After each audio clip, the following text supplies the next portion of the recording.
Yo guys, welcome back to the channel. If you've been following me for a while, you already know Egagasini Waves of Change has completely taken over my weeknights, and honestly, I don't think I'm alone. Since this show landed on E.TV's golden hour lineup back in June, it has been building one of the most layered, most emotionally exhausting storylines on South African television right now, and tonight's episode 29, aired on Thursday the 6th of August 2026, is exactly the kind of hour that reminds you why this show is must-watch.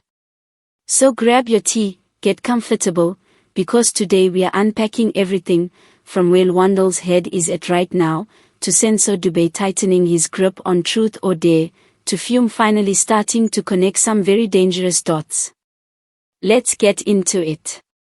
Before I dive into tonight's episode specifically, let me quickly set the scene for anyone who's just joining us, because context matters so much with this show.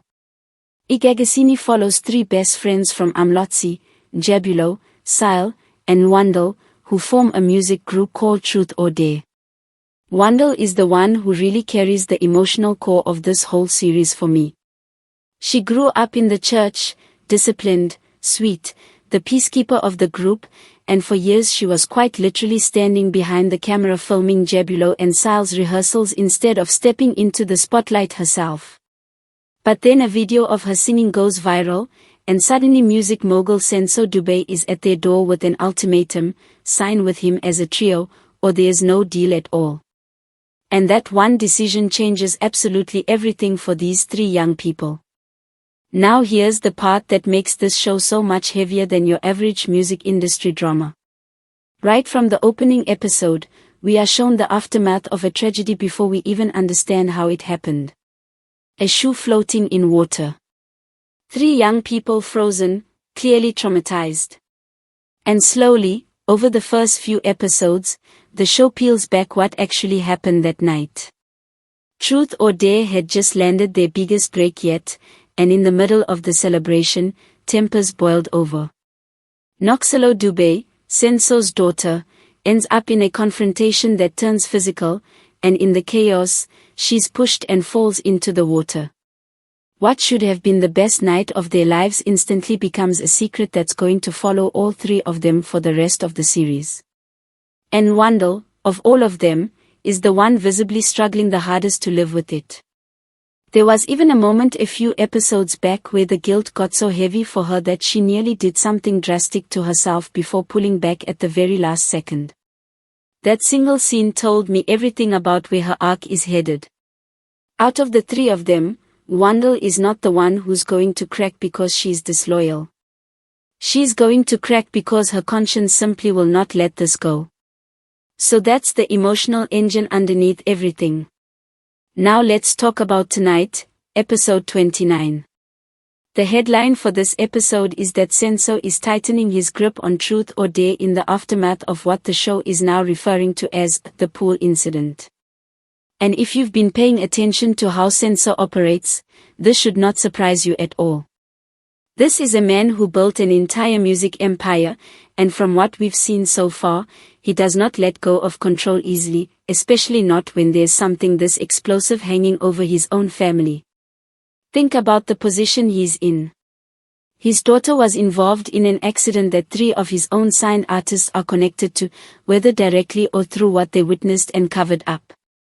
That is not just a family crisis for him, that's a liability that could destroy Umlotse Records if it ever became public. So of course his instinct is to pull the group in even closer, manage them, control their movements, keep them right where he can watch them. Tonight we see exactly that instinct kick into overdrive. Whatever leverage Seno already had over Truth or Dare, it just got a whole lot heavier, because now silence isn't just about protecting three kids who made a horrible mistake, it's about protecting his own name and his own business. And I think this is where the show is at its smartest, honestly, because it's not painting Seno as a cartoon villain. He's a father dealing with something unthinkable, and he's also a businessman who cannot afford scandal.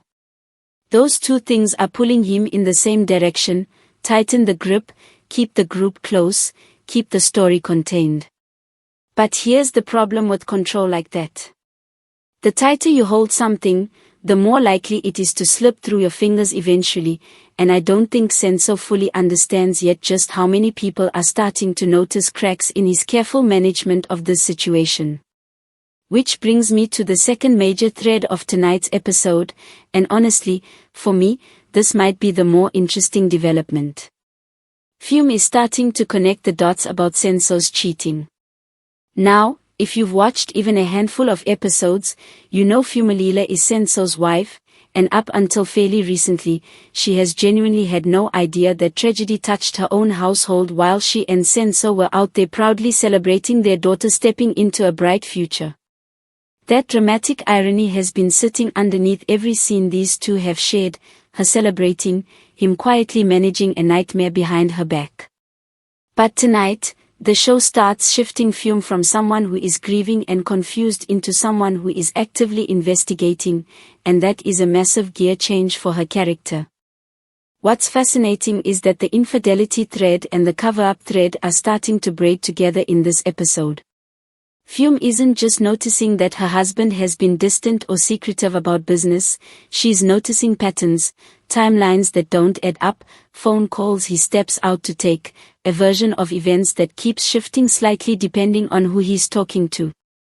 And when a woman like Fume, who has clearly been the emotional backbone trying to hold this family together through an unimaginable loss, starts putting pieces together, that is dangerous territory for Seno. Because once she starts pulling one thread, whether it's the affair or the secrecy around Noxolo, there's a real chance the whole tapestry starts to unravel. My gut feeling watching this unfold tonight is that the show is deliberately setting up Fume as the person who eventually forces the truth into the open, not because she sets out to expose the pool incident specifically, but because her suspicion about his infidelity leads her straight into every other secret he's been keeping. Let's talk about how this affects Wandle specifically, because that's really what this whole story keeps circling back to for me. With Seno clamping down harder on the group, Wandle is now even more boxed in than she already was. She wanted, at some point, to have some kind of normal path forward, to build her career on her own terms, maybe even find room to breathe outside of the intense structure Seno has created around truth or dare. But every time it looks like she might get a moment of air, the walls close in a little more. And now, with Fume circling closer to the truth from a completely different angle, Wandle's world is about to get even more unstable, whether she realizes it yet or not. If Fume ever connects her suspicions about the affair to what actually happened at that pool, Wandle is not going to be a bystander in that reveal. She's going to be right in the middle of it, and given how deeply her guilt has already been eating at her, I don't think she has the emotional armor left to handle another wave of exposure and consequence.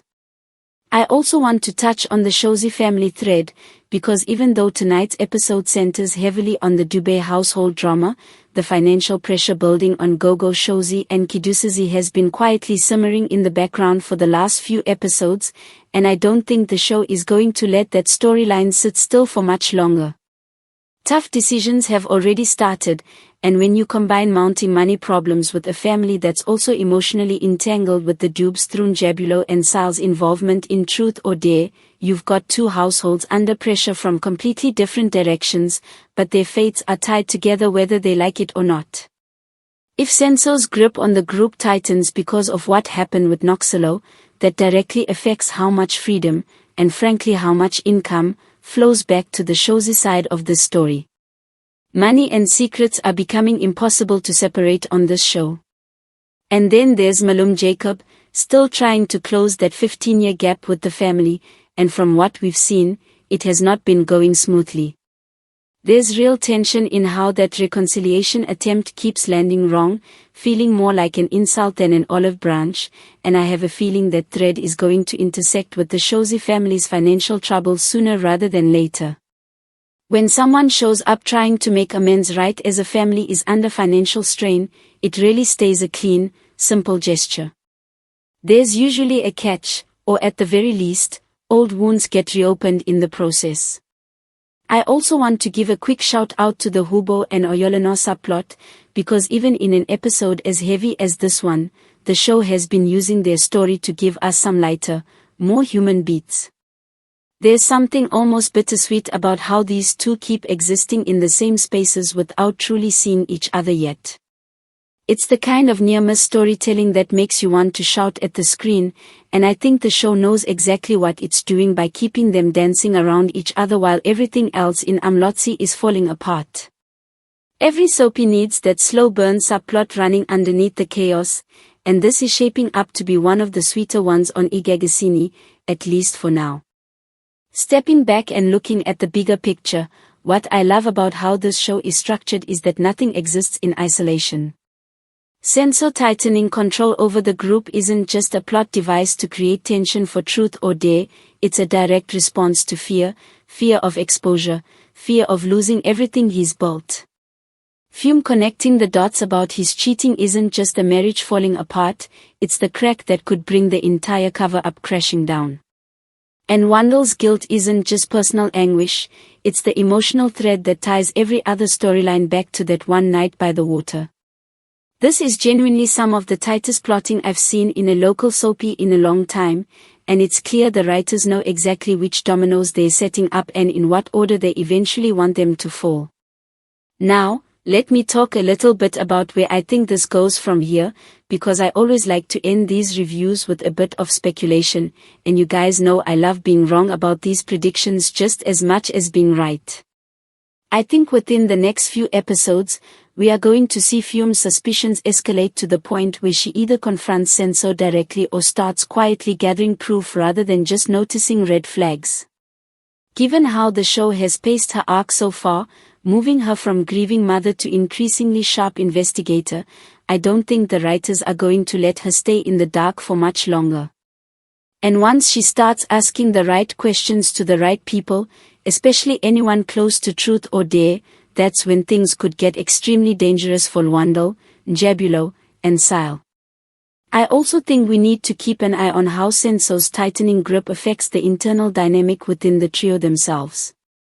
Control from the outside almost always creates cracks on the inside, and if Seno starts treating them less like artists and more like assets he needs to manage and monitor, I would not be surprised if we start seeing real tension emerge between Njabulo, Sile, and Lwandle. They've been bonded by trauma so far, but trauma bonds can snap under enough pressure, especially when one of the three, in this case Wandle, is visibly struggling more than the others to carry that weight. And honestly, that's what makes this such compelling television. Egagasini isn't just a music industry drama, and it isn't just a mystery either. At its heart, it's a story about what guilt does to people, about how far a parent will go to protect their child even after tragedy, and about how secrets have this uncanny ability to demand a price eventually, no matter how carefully you think you've buried them.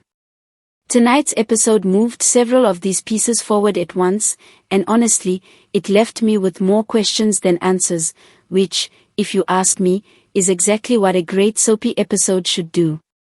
So that's my full breakdown of tonight's episode, episode 29, Egagasini, Waves of Change, airing the 6th of August 2026 on e.tv. Seno tightening his grip, Fume closing in on the truth about his cheating, and Wandle stuck right in the middle of it all, still searching for a piece that this show doesn't seem ready to give her anytime soon.